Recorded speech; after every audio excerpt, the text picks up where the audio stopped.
Hey, what's up everyone? This is Silver Slayer. Thank you for tuning into this video. Gold and silver in the red, but by not too much. We see gold sitting at $1,645, down $4.33. We see silver at $18.57 down 11 cents on the day. Platinum $977, down $1.59, and palladium is up $18.82 at $2,771. It looks like palladium's kind of bouncing around, opposing what gold, silver, and platinum do. Interesting stuff. Anyways, right now I have an article talking about why the wisdom of the crowds in the silver market is so important. It's very interesting. Silver speculation is a very emotionally attached investment. People that invest into the silver are very close to what's happening in the economy, which could also form a lot of speculation. So this article is going to be explaining what's going on with this entire thing. And if you want to check out this article, the link will be in the description. Also, today is giveaway day. So if you want a chance to win silver, you have 3 different opportunities. 3 different chances to win some silver. I'm doing 3 giveaways. If you want to enter, go check out the video I posted a couple days ago. Tomorrow will be giveaway number 2, and then I'm thinking Wednesday will be giveaway number 3. So I'm trying to be generous because of the amount of support on the channel. Just getting my channel back means so much. It's the only way I can really share my respects and how much I appreciate it. So the link to this article will be in the description. Make sure to smash the like button, but let's jump into this. So silver is a market that moves only on sentiment, only off speculation. The production cost is meaningless. Industrial demand is rising, which is very important to note. Gold is a significant factor, which is talking about the gold to silver ratio, so on and so forth. And the risk reward favors a challenge and critical technical resistance, or a challenge of critical technical resistance. So in 2004, James Surowiecki authored The Wisdom of the Crowds: Why Many Are Smarter Than the Few, and How Collective Wisdom Shape Businesses, Economies, Societies, and Nations. I first read the book around the time of its release. As a commodities trader, Surowiecki's exploration of decision making made total sense.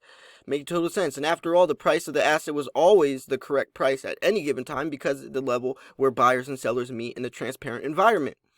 If it is inexpensive and offers value, more buyers will be lifting the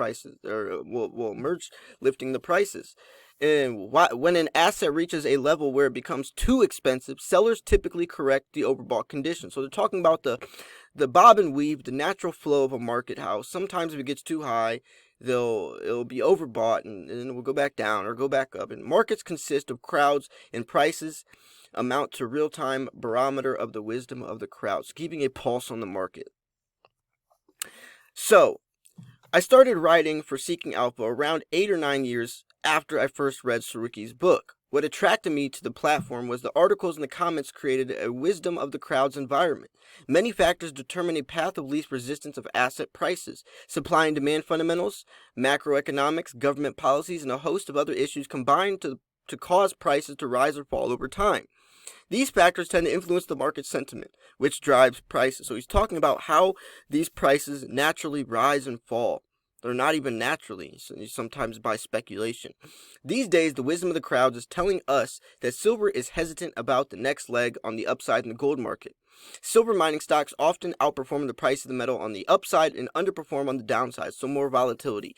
Junior silver miners often display even more leveraged performance. The ETF MG Prime Junior Silver Miners ETF product SILJ removes some of the idiosyncratic risks of junior silver mining companies as it holds a diversified portfolio of miners.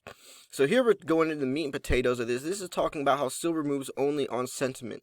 Silver is an emotional commodity, like I was mentioning earlier, which means that the overall market sentiment is a critical factor when it comes to any significant price movement. Since silver has a track record as a metal that exploded to the $50 per ounce in the 1980s and 2011, technical levels on charts can produce waves of buying or selling at times. And that might have to do with silver's volatility, is because how silver does rocket sometimes just out of the blue, and it can be unexpected. I mean, there is some patterns, there is some indicators that can show when prices are doing that, whether it's recession looming, whether it's stock market volatility, whether it's the dollar index, or what's happening in the economy, but it still does happen almost out of the blue, and people can be caught off guard. And I think people still undervalue or undermine silver's true potential. So open interest is the total number of open long and short positions in a futures market. The metric can tell us about participation of speculators and traders when they look for a substantial price move. The long-term trend in open interest is higher, suggesting that rising number of market participants are involved in the silver market. So they're saying how you can tell, whether silver's rallying, whether people are into it, or is it not that, is if it's not on the menu right now, if people are looking towards other investments. The quarterly chart highlights the rise in open interest in the silver futures arena to over 240,000 contract level, which is extremely high, which they mentioned is a historical high. The over-the-counter silver market for delivery in London trades more volume than the COMEX futures market. However, the increasing number of risk positions in futures arena suggests that the same holds for the OTC market. Since the December 2015 low of $13.63 per ounce, silver has made a series of higher lows. Rising prices and increasing open interest tend to be a sign of an emerging bullish trend in futures markets. So they're saying even when silver does, the lows are getting higher. So maybe silver's low, or the support line, is $17.20. Now it's $17.50. So it's setting up to even be in a bullish market, because even when stock markets are setting record-breaking highs, even when the dollar interest is high, silver's standing its ground. There's some support there. So I view rising open interest as a sign that investors and speculators have been increasing their participation in silver and expect the price to move in the future. So now we're going into some of the other theories. The production cost is meaningless. In most commodities, the cost of production is a significant factor when it comes to the path of prices. Prices cycle often and send prices to highs when output increases as producers make more money. As a price rises, demand tends to decline, and inventories build, leading to market tops. Conversely, when the price of a commodity falls to a level where the total output costs exceed the market value, production slows or grinds to a halt. At low prices, demand often increases and inventories begin to drop, leading to price bottoms. Silver is anything but a typical commodity when it comes to pricing cycles. Silver is a byproduct of other metal production: copper, lead, zinc, gold. Talking about silver is found almost by accident. They don't focus on silver. So the silver production is actually a much different ballgame than these other metals. Therefore, secondary production accounts for a significant percentage of annual output. The bottom line is that the price of silver can be far less of a consideration when it comes to production. Higher prices may not lead to appreciably higher annual output, and lower prices will not necessarily top the production of the metal so long as other metal output remains economic. So they're saying production is almost meaningless, because even when they are digging up a lot of silver, it's by accident, and if they're not digging up much silver, they still have it, so the remains, it's really not affected too much. It has this cushion between it. See, the industrial demand is rising. Aside from silver's historical role as financial asset and companion to gold, the metal has a myriad of industrial applications. In 2019, according to the Silver Institute, industrial demand accounted for just over half the total global demand. Following 2 years where demand fell because of the trade war between U.S. and China, the Institute's 2020 Global Silver Market Review projects a 3% increase in industrial demand for this year. Demand growth is expected from the electrical and electronics sector. At the same time, they believe investments in physical silver is a form from bars and coins. It will climb for the third consecutive year. The shift in 2019 is more accommodative monetary policies of the U.S. and Fed and other world central banks is a bullish factor for the price of the precious metal. So, interesting stuff. I'm curious what you think about this. I'm curious to see where silver's natural price is going to flow. When is supply and demand? When is stock market volatility or stock market setting record highs not going to affect markets? When is the JP Morgan banks and Merrill Lynch and the Dutch bank, when is their spoofing or their manipulation behind these markets going to pop this bubble? And when is silver going to naturally rise and correct to the gold to silver ratio? See, gold is a significant factor. For thousands of years, gold and silver have been means of exchange, hard currency, or money. If the price action in gold is a sign, it will not be too long before the price of silver appreciates from its current price below $19 per ounce. So they're talking about how gold moves with silver, or silver moves with gold. See, silver is gold's little brother. So if gold is moving or is rallying, expect silver to do so within a couple of weeks or a couple of days or a couple of months. It will follow suit.